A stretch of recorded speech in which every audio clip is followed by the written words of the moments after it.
Hey everyone, welcome back to our study on 2 Peter and Jude, and we are now in the epistle of Jude, Against Heresies. If it had a subtitle, it would be Against Heresies. We finished up 2 Peter in the last lesson, so now we begin our introduction and salutations. So this is part 14, the introduction to Jude, and Jude verses 1 through 2. All right, so if you at some point want to read through in just one sitting, read through the epistle of Jude. It's just one chapter long. There isn't even a chapter assigned to it, so it's all just verses. So sit down, read through it at least once or twice, more if you'd like to, so to be familiar with the letter as we go through it. So onto the introduction. As we start to learn a little bit about the background, we should probably wonder who exactly is Jude. All right, so Jude, Iodias, is used 43 times, usually as Judah, while Judas is another. All right, so how it's translated into English. There are four possibilities to who Jude is. Obviously, it cannot be Judas the betrayer. He has been dead for 5 to 6 decades when this letter was penned. So it could be Jude the Galilean, revolutionary, Jude the son of James, one of the 12, Jude, also called Barsabbas, a prophet, or Jude, brother of Jesus. Now, Jude, servant of Jesus, brother of James, as we read in the first verse there, the most likely candidates would be the latter three of all those options. It can most likely be the brother of James, the brother of Jesus, and son of James. Also, because the Judas in leadership was brother of Jesus, they fit the profile to be the same person as well as the one who penned the epistle of Jude. All right, some dates. Sometime between, so when it was written, sometime between AD 40 and 80, and that is a big gap. And the reason being is because it's very difficult for this letter to be, without any wild assumptions, it's very difficult to put a date to when this letter was exactly written. The youngest brother of Jesus would be roughly 70 years old to have penned the epistle at the latest date. So if it was written AD 80, he would be about 70, and I kind of feel like maybe that's a little bit far out there, so it had to have been earlier than that, but definitely no earlier than 40. Closely related to 2 Peter, Jude was probably written thereafter. All right, so whenever 2 Peter was written, it was probably written shortly after that, so the closest dating for Jude is therefore sometime around AD 60s, so somewhere in that decade. All right.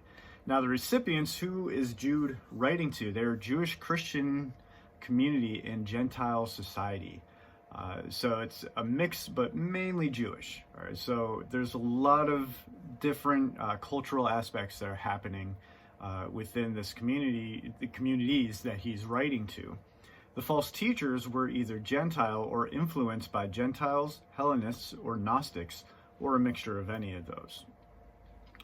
For example, the Hellenists, which Hellene is the Greek word for Greek.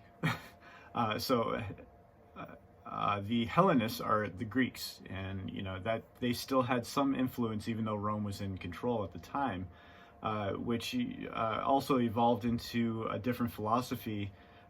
These different philosophies also influenced by Gnosticism, the idea of all this knowledge obtaining to be a better you today, or whatever it is, okay? Locations, where is this letter being sent to? The location of the recipients is not clear as much as who the letter is from is open for debate. Given the language and examples, the location is diaspora within philosophical, likely a Hellenistic origin groups. All right, so the diaspora, if you're not familiar with that, just remember this: diaspora, dispersion.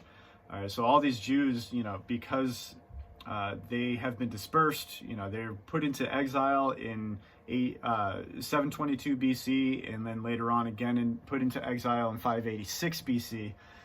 The temple is destroyed, and then finally Ezra Nehemiah comes, and the second temple is established. And throughout this time, they're dispersed everywhere.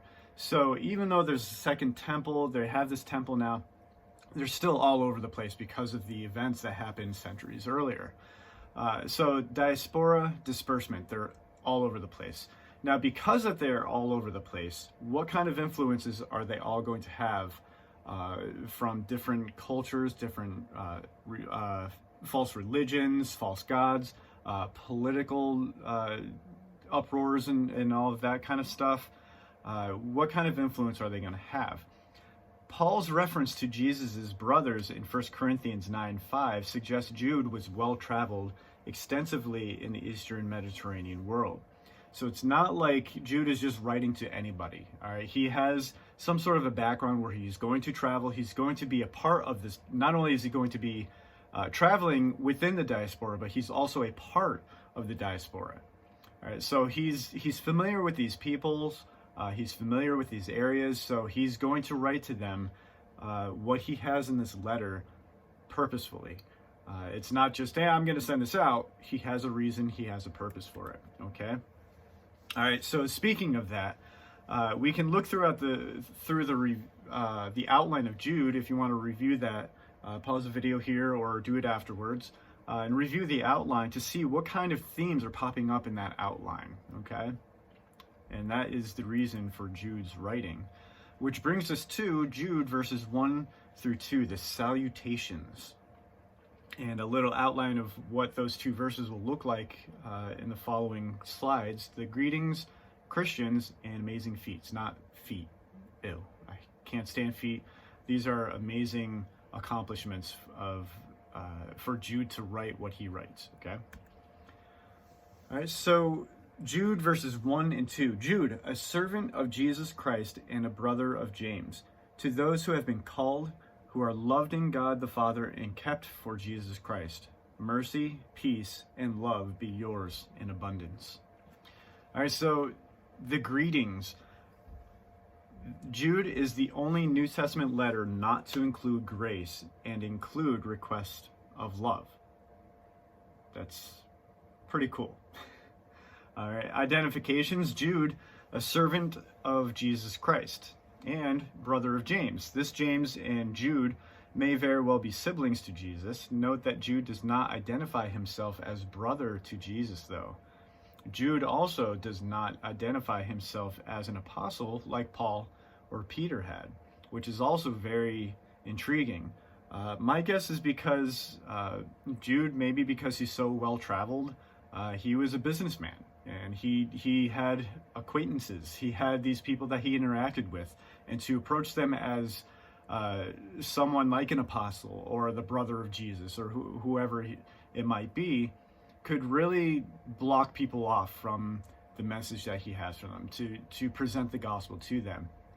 He's coming to them exactly who he really is.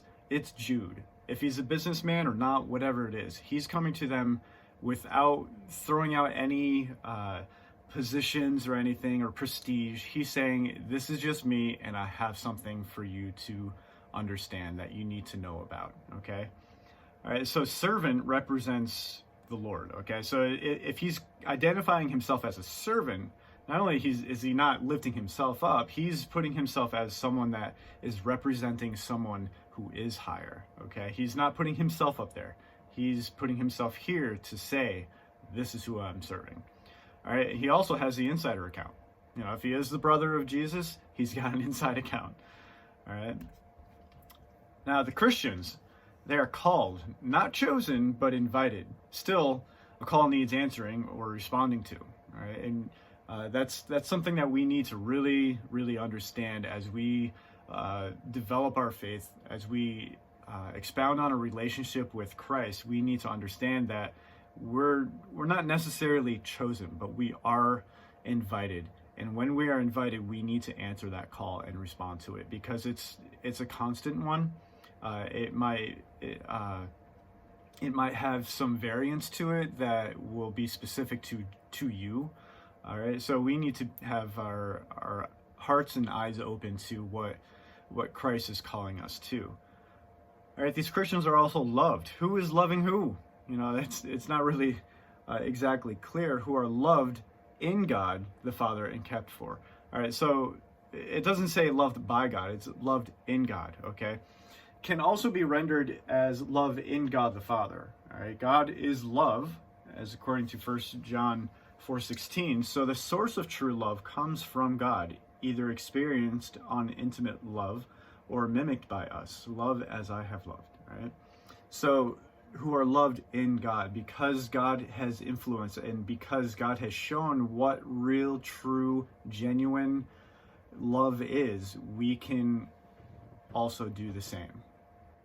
All right, so these Christians are also kept or preserved. This does not mean to do nothing and let God do everything. All right, we should have our part within our Christian faith as we work out our faith with fear and trembling under God.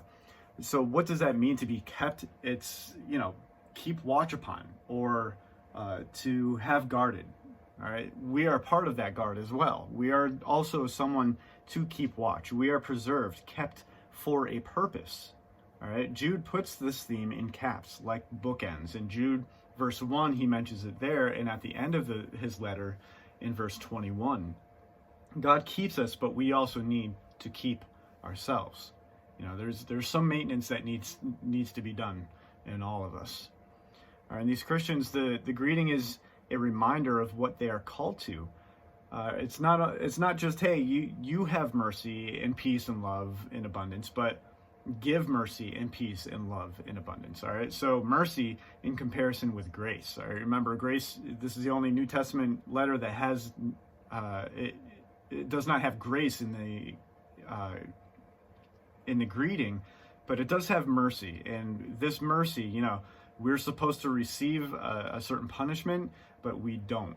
All right, that we've been given mercy instead. All right, this peace, more so peace with God.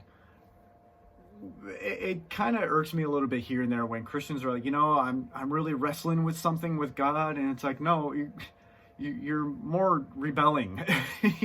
Yeah, we can struggle and wrestle with certain things that we might find in Scripture, but when it comes to, if you're constantly wrestling against a certain thing, is it something that, all right, I'm having a hard time understanding it, or having a hard time developing a good habit to make sure I don't do this and instead do this because that's what Scripture tells us to do? Or is it really you're just rebelling? When we struggle with that kind of thing, no, we're not going to be at peace. We should be at peace with God, because if we are not at peace with God, we are warring against Him. Okay? And then the third one, love. Similarly, God's love for us. All right, we just talked about that as well. As God is love, we can reflect that love because now we are informed and also have experienced and seen what that true love is. All right, there is a further emphasis with being kept in mercy, peace, and love. All right, and now the amazing feats for Jude to write what he has written. For Jude to equate Jesus as God was huge for himself and other Jews. During Jesus' earthly ministry, Jude did not follow him or support him. All right, in fact, none of his family did, except for Mother Mary. She was by his side, even though questioned a lot of things, maybe kind of nudged him in certain areas. But as far as his siblings that came along later, they were not a part of it. All right.